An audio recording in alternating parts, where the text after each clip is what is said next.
Good morning. It is 9 a.m. on this Wednesday. I'm Melissa Holmes. Thanks for joining us here on Daybreak as we continue to stream here on WGRZ Plus through 9 a.m. And we've got an update on a major story that we've been following. Police believe that they have possibly found a link between two murder scenes in Buffalo and Cheektowaga. They're definitely connected. The defendant committed both incidents. He's been charged with murder in both cases. The reason for the connection is something we're still investigating. 29-year-old Soleil Mohammed is now charged for the murders of 4 people. He's accused of killing his wife along with their 2 young children under the age of 5, all inside their Ellen Drive home in Cheektowaga. And he's also accused of killing a store clerk on Grant Street that same day. 2 News Side's Nate Benson has more on the tragic situation. Nate. Hey there, good morning. The Erie County District Attorney pointed out that cases like the one that played out in Buffalo and Cheektowaga on Monday are the, quote, worst of the worst. It's a scourge, and these crimes are horrific. Erie County District Attorney Michael Kane describing the quadruple homicide Monday, where 29-year-old Salam Mohammed is accused of killing a man in Buffalo and his wife and 2 children in Cheektowaga. Domestic violence is the one crime that really, going back to 2020 during COVID, it was sort of COVID proof. This of course is, the worst of the worst. From a data standpoint, we can look during, go back to the pandemic times where we saw rates of domestic violence literally triple. Kelly Gast is the outreach manager for the Family Justice Center of Erie County. Just their numbers are staggering. Last year we took 6,000 calls on our Safe Line, and that turned into 1,500 active cases, and we're just a team of 15 women. And of those cases, we had nearly 500 reports of strangulation. Those are simply FJC clients. That's not countywide or statewide. Gast says that scenarios like the one that happened Monday and the domestic violence call last week where a Buffalo police officer was shot further highlight the ever-present issue of domestic violence. The cases that end in homicides are always going to get the most attention, but there's a lot of cases that our advocates are working on day in and day out that we're just, hoping and praying aren't going to turn into another homicide. Gast says that domestic violence is one of those issues that knows no boundaries or ethnicities or religions, and it's a universal problem, but admits that cultural barriers oftentimes prevent migrant and immigrant populations from seeking help from abusers. There are different fears, and this can be for all survivors. They're afraid for their community to know, for their friends or loved ones to find out. They're afraid of those repercussions. If they do seek help, what's going to happen to them. As for improving support for domestic abuse victims, Gast says that coordinated community response is vital for making resources available. What is the effort behind the scenes with law enforcement, the medical community, the court system, DV providers? Does everybody have the same training? Is the response the same? Those are really important things to consider because the response is different in every community. And so that's where we see these gaps and system failures. And those are the things that keep us up at night. As for the suspect, Salam Mohammed, he's expected back in court sometime on Friday. On your side, Nate Benson, Channel 2 News. Nate, thank you. A man accused of killing his girlfriend is due back in court today for a pre-trial conference. Ricky Crouch allegedly shot and killed 44-year-old Amanda Thompson on South Ogden Street in Buffalo last July. It happened while he was on parole for a murder that he committed in the late 90s. A trial date has not been set for Crouch. Also, a man convicted of killing a 7-year-old girl in Wyoming County has been denied parole for a 3rd time.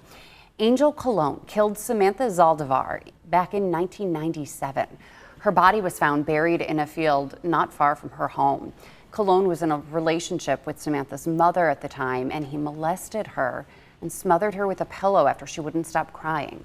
Colon was sentenced to 25 years to life behind bars. He's served more than 27 years so far. His next chance to receive parole will not be until May of 2028.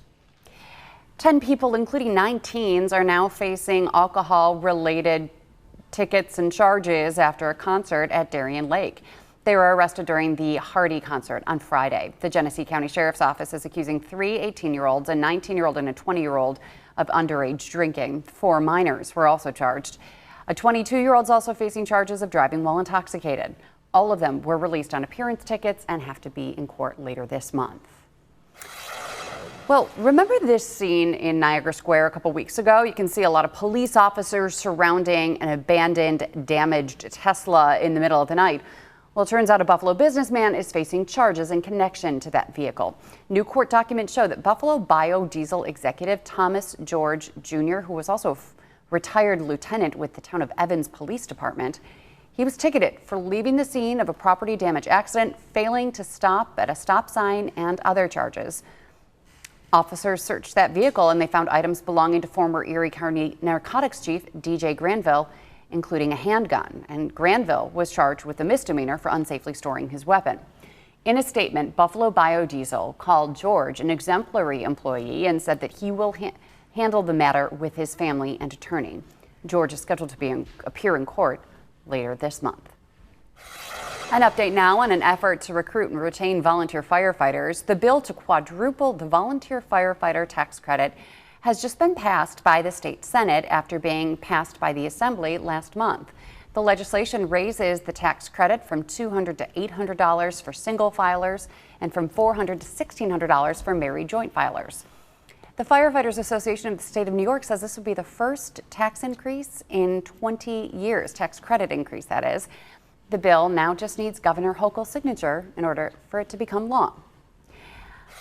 And taking a live look right now at the 90 right by the Galleria. If you drive this stretch, you know that the median has been torn up for weeks now. And now we're just learning how big this project really is and how long it's going to last. Governor Kathy Hochul announced it is a $64 million project that focuses on drainage replacement, repaving, and creating more overpass clearance. Crews will be working on a 6.5-mile stretch spanning all the way from the 290 to the 190 in both directions. They'll work around the clock every day except Sundays. The project won't be finished until late next year. And a heads up, the speed limit there is at 45 miles per hour, and we're told that work zone cameras have already ticketed 13,000 drivers. So 45 miles per hour, 6.5-mile stretch until late next year, Patrick. And that is a very, very busy stretch. Do you know how many cars drive on the 90 between the 290 and the 190 each day? Okay, hold on. Between, say that again? Okay, the thruway, the 90. Yeah. But kind of by the Galleria, from the big blue water tower down to the 190. Down to the 190. I would say, how many a day? Yep. Okay, this is totally, I have no idea. I'm going to say 68,000. 132,000 What? cars. I was off by half. You were. Oh, I was only saying eastbound. That's why. You wanted both directions. Right. Then my number would have been spot on. And yeah, 132,000 drive it each and every day. 13,000 have already gotten tickets. Wow. And so this is a big heads up. Like, I did not know. I mean, I know that 45 miles per hour in a speed zone, and sometimes when they say that's monitored by cameras. Well, these are cameras that are giving out tickets in some cases. I told you I got one of these in Ohio a couple weeks ago. But was that even a speed, like a work, was it a work zone? It was a work zone. Oh, okay. And no, was it actually? No, you said that it was just a regular. And I felt that I was going the speed of everybody else. Right, I and got that's kind of mean. Right. Yeah. That they do that when, like a work zone, you know. Work zone is, I mean, it's like, hey, you got people very close to the lanes doing diligent work. And but if you're keeping up with traffic and just doing your slightly thing. Speeding, Right. and then all of a sudden get a ticket in the mail from Ohio. I know. That's not cool. I feel like I was getting passed as I got a speeding ticket, honestly. And how much did it say? How fast were you going? Oh, 79. Okay. Again, the speed limit's 70. But everybody else was going 80, 85. Yeah. Oh my gosh, 70 down in Florida, everyone's going 85. Yeah. Almost 90. Yeah, no kidding. Anyway. The last time, though, if you are on a freeway in California, the last time anybody went 79 was in the 70s. Right. Because it's all traffic. Have you ever driven in Los Angeles? Have you? It's insane. No. Well, it's like any big city in the East Coast, too. Same thing. There's traffic on Christmas morning. I know. When we complain about traffic here by the big blue water tower, it's just nothing compared to what you've dealt with in Southern California. And okay, I don't know why I brought that. What's going on here, though, is noteworthy enough. So, yeah, it's going to be a long delay. All right, rain chances in the coming days. Clearly, it's Saturday is the target. Pretty much our one chance of rain out of the next 7 days will be Saturday primarily. And it could produce some pockets of moderate, even heavy rain. Across the country, these are the high temperatures we're expecting today. 71 in Seattle and Puget Sound, 107 in Phoenix. Very typical there for this time of the year. They're hot. By the way, what do you think the hottest month is in Arizona? Just curious. Their hottest month in Arizona, and it's June. I don't know. August. You know, it should be June, because in July and August you get a seasonal monsoon in this area where you do get more clouds and rainfall. So it's like in India. Do you know what the hottest month in India is? December. In India, it's May.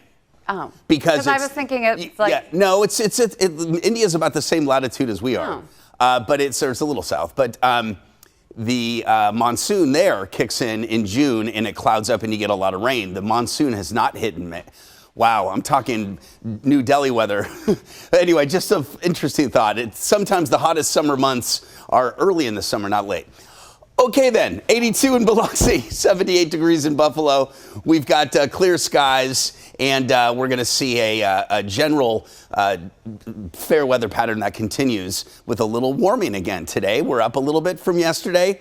Tomorrow, we may be up just a little bit more. High temperatures here are in the upper 70s to around 80 degrees, 81 in Niagara Falls, 83 in Gowanda, 80 in East Aurora. And rainfall expected out of this one-day rain event will be on the order of a quarter to, some spots, a half of an inch. But this is summertime rainfall. You can't marry yourself to an exact number. It gives you a range, an idea that there could be some spots that get a downpour that can see more. Sunday. What's that? Oh, that's when it ends. Oh, it's okay. The rainfall will be Saturday night, maybe into Sunday morning, but the accumulation of rain will really be Saturday.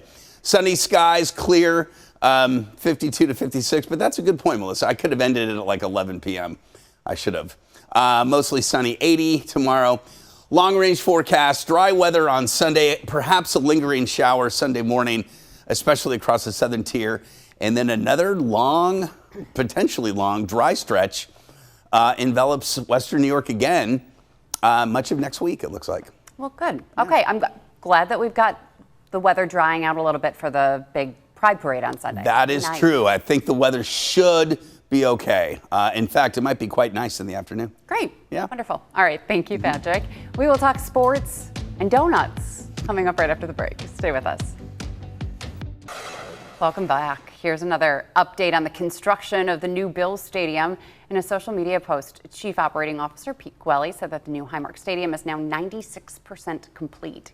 He says locker rooms, training areas, concourses, and seating are nearly finished, and crews are now putting up final signage and furniture. And the update comes after the team received a document from the county that allows them to officially start to move in.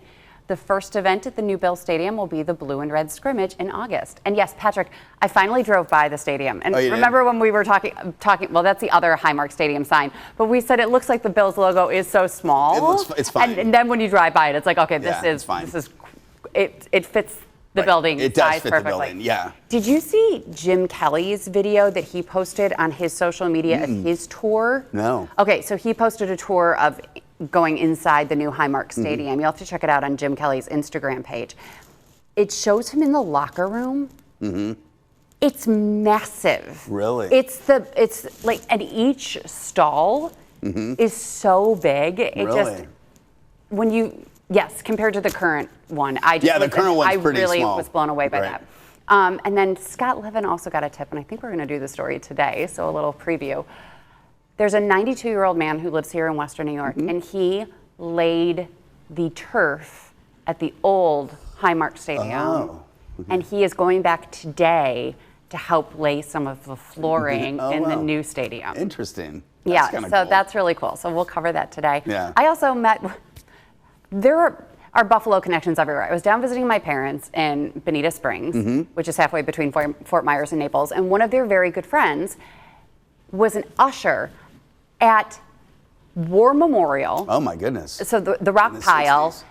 So the rock pile, and then the Bills Stadium, and now he's going to be an usher at this one. Oh my gosh. It was that's so awesome. cool to pick his brain and to like just hear all of the stories that he has. But he was one of the head ushers, and so to have the 3 stadiums is so crazy. That is very so we'll do a story with him when things get closer. And just to think of what the opening up. locker room and the rock pile was like compared to the one now. Yeah. I mean, it's Yeah. I love hearing these stories Yeah. of people who have so many different that is experiences. and I want to check out that video. I mean 96%. I mean, I guess they just got to plug a couple things in. Yeah, they still need the buffalo outside. That maybe that's the 4%. I don't know, they're that big. Yeah, I mean they've got to be arriving pretty soon. Yeah. I mean, if the first event's in a month and a half. What do you think about the red and blue seats? I love it. At first you're like, it's kind of like it adds texture. Right, because they're very random. You don't know why some are red and some are blue. Right. But then when you look at it overall from like a drone perspective, it looks flowy. Okay. But when you look at it up close, it's like, well, why is there this random red one or this random blue one? And I wonder, like, the design, who came up with that idea and how did that idea get sold? Like, okay, we're going to, maybe they show examples of other stadiums, but at first you think it's a mistake. And then you're like, wait a minute, I kind of like that. Now, how often are you really going to see, ever, an empty stadium? Right. You're never going to be in there when it's empty. Yeah. So it's more, I'm wondering why, but I think it's kind of cool. I think it's cool too. Yeah, but like right now with the Bills Stadium, or the old one when it still existed, they would host fundraisers or events for kids, or we would do Wing Fest and stuff, and that was down at the stadium, and so the seats were empty. Right. But but those were all one, and obviously there were benches too with at Highmark. But no, I think it's kind of cool to see the different. Yeah. It's just, again, it's texture, I think. Yeah, I like visual texture. I like it. Yeah. So much to explore. And I really hope that those who don't have season tickets and don't have tickets to games can somehow get in to get like a tour of the stadium to see what it's like. I'm just so curious. Right. I know. Every time we talk about the Bills, though, I think about the first 5 games. I just get so nervous. And now thinking that they're going to play the Rams. The Rams, who are with just Myles who have, Garrett like, and maybe Aaron Donald again. Oh yeah. How do you run an every offense day against those you're guys? hearing about how this team is getting better and better and better. However, Super Bowl odds, the Rams are number 1, but the Bills are number 2. Are they? Yes. More than Seattle? Or no, in the AFC. Overall, the odds to win the Super Bowl, Rams are 1 and Bills are 2. At least they were a couple days ago. I don't know. I don't know. I mean, Vegas odds, right? Yeah, Vegas. And it's all on Josh Allen. Okay, yeah. Pressure. I know. All right. How about a burger donut? We'll show you. We'll tell you what it's all about coming up right after the break. Stay with us. You're looking up the odds. Okay. Do you see this thing? This is amazing. Cheeseburger. It looks like a cheeseburger. It's a donut. And it's all for a good cause. So the calories don't count, right? Oh, there we go. Oh, great tight shot. Yeah, that's a glazed donut. And strawberry cream or strawberry jelly, and then the Bavarian cream chocolate donut and glazed donut to look like a burger, because all of the proceeds go to the Ronald McDonald House. So McDonald's, get it? All right, Kevin O'Neill. Kevin O'Neill does a better job explaining. I'm just like taking in the scent of this donut here. All right, here's Kevin. Hi from the Ronald McDonald House, a hospitality house, one of over 300 internationally. This one's been around since the early 80s, and it's been occupied. There's at least been one family here for 43 consecutive years. Lisa, I'm sorry, I'm holding a burger donut. It's okay, priorities.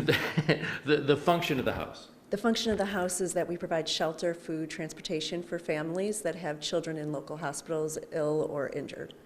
So when Buffalo's blessed with Roswell and of course now Golisano Children's Hospital, some of these families come from far away or a couple hours away, and you're taking one less concern off their plate. That's right. So if you have a child in the hospital, and let's say you're from Chautauqua County, it's a really far way to go Sure. back and forth. But it's not just those that are far away. You can be around the corner. If our home is closer to your child than your own home, we're going to help you out if we have room. You're supporting them here. You also have rooms in the hospitals? We do. We have a family lounge at Golisano Children's Hospital open 365 days a year.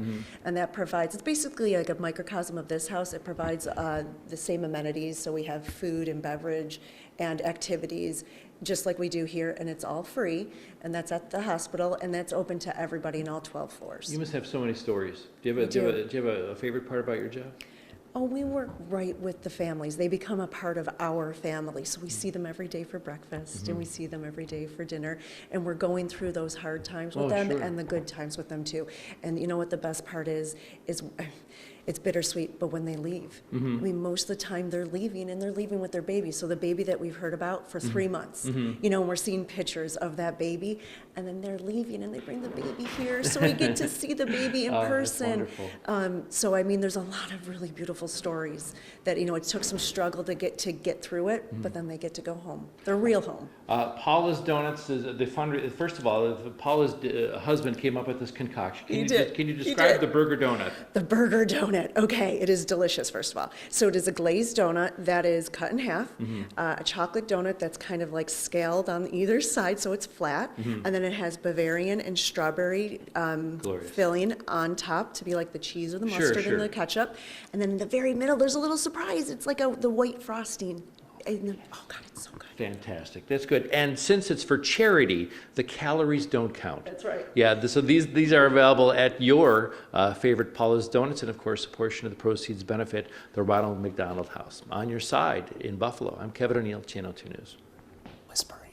He is whispering. He doesn't want to wake anyone up. Right. Staying at the Ronald McDonald. That's that's a good. I didn't think about that. Yeah, there's people. There's of course. Always full beds. Yes. Wonderful, amazing charity and resource that we have in our community Absolutely. to help people who don't want to have to be in the hospital, but have a wonderful resource to stay there if they need to. So, if you need some donuts or you're looking at an excuse to indulge, then go to Paula's Donuts, pick one up, and know that all of the proceeds are going to a really good cause.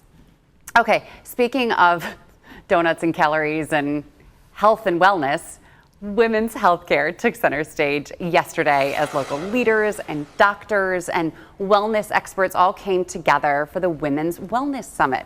The event focused on every stage of a woman's health journey, from preventative care to mental wellness, and it also gave people the chance to connect with women-owned businesses and hear from medical experts.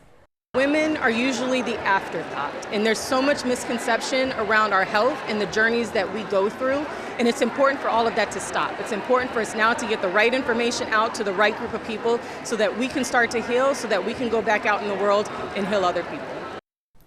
There you are.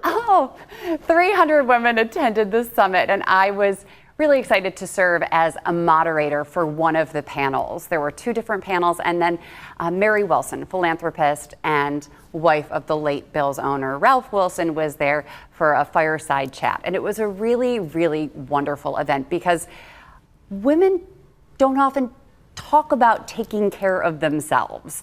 And things like perimenopause and menopause. Women don't think that they deserve to be treated for things like hot flashes and heart palpitations and rage, some of the symptoms that often come with perimenopause. They think, well, Did you say rage? Rage. Right. Those are 3 main symptoms of perimenopause, and women just think that they have to deal with it. And their mothers, our mothers, never really talked about it. And so it's like, okay, you can actually go to the doctor and be treated for these things, and your doctor should not be ignoring your symptoms. So to have all of these women here talking with doctors, hearing from doctors, and talking about things that affect women every single day, not just the body wellness, but also financial wellness, legal wellness, business wellness, those were all things that were discussed as well I at would this think summit. a powerful part of that too would be postpartum issues. Absolutely. That when maybe some women don't realize that is something that's A, real, B, natural and can be treated. And can be treated. Right. And so there was an OBGYN, Dr. Elspeth Call, that was on stage with me as well, and Dr. Kenyani Davis. And then there was also a cardiologist, Dr. Chowdhury, who was on stage with me. And that was just the physical wellness part. And so then the other panel was a lawyer, a financial advisor, and a mental health specialist as well. And then it was Mary Wilson wrapping things up. It was a beautiful morning and so informative and just really great to see all of these wonderful women in the same room. You know, I think about, you said that sometimes women, like, I don't often associate things like cholesterol and blood pressure. I always think of that sometimes as a male thing. Right. An elevated and blood pressure.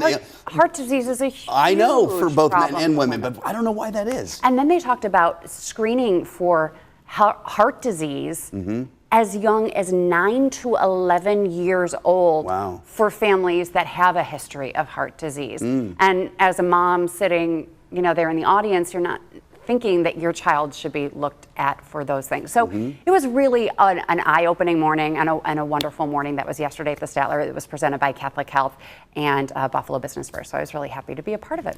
Very cool. Yes. Very cool. Now I'm going to go indulge in a donut. So, you know, health and wellness, everything in moderation, right? Serve it. All right. Thanks, everybody. Have a great day.